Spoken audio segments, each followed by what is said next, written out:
भीष्म जी ने प्रतिज्ञा कर ली, मैं एक बाण से अर्जुन का वध कर दूंगा। और पांडवों का जो शिविर है उसमें विषाद छा गया कि भीष्म जी की प्रतिज्ञा तो अटल है, और जिसको मारने की प्रतिज्ञा की है वो आनंद से सो गए। बोले कल की कल देखी जाएगी। तो सब सो गए।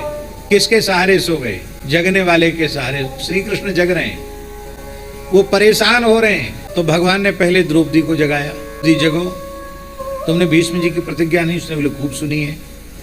फिर क्यों सो रही हो? बोले आप क्यों जग रहे हो? बोले हमें चिंता है। आपको चिंता है इसलिए मैं सो रही हूँ, हमारा सहयोग तो कर दो। क्या सहयोग चाहिए?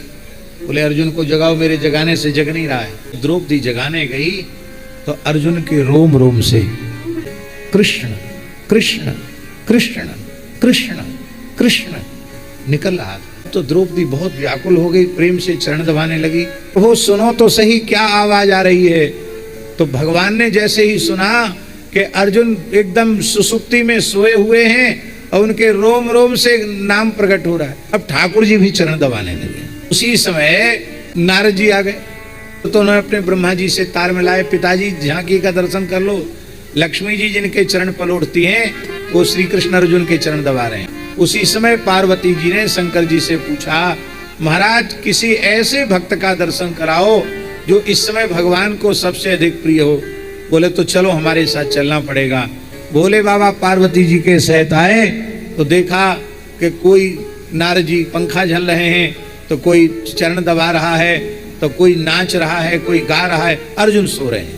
भगवान शंकर भी आनंदित होकर के नाचने लगे। अनागत के तो रोम रोम से भगवान नाम प्रकट हो जाता है। तन मन प्राण देह गेह कुटुंब स्त्री पुत्र लोक परलोक शुभ अशुभ कुछ भी अपना नहीं, सब कुछ भगवान का है, सब कुछ भगवान के चरणों में अर्पित है।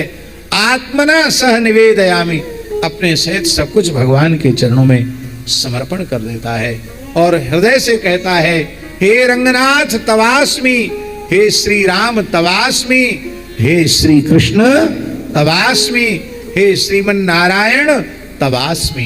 ये हृदय से स्वीकार करता है और ऐसे शरणागत भक्त को अपनी रक्षा की प्रार्थना नहीं करनी पड़ती है।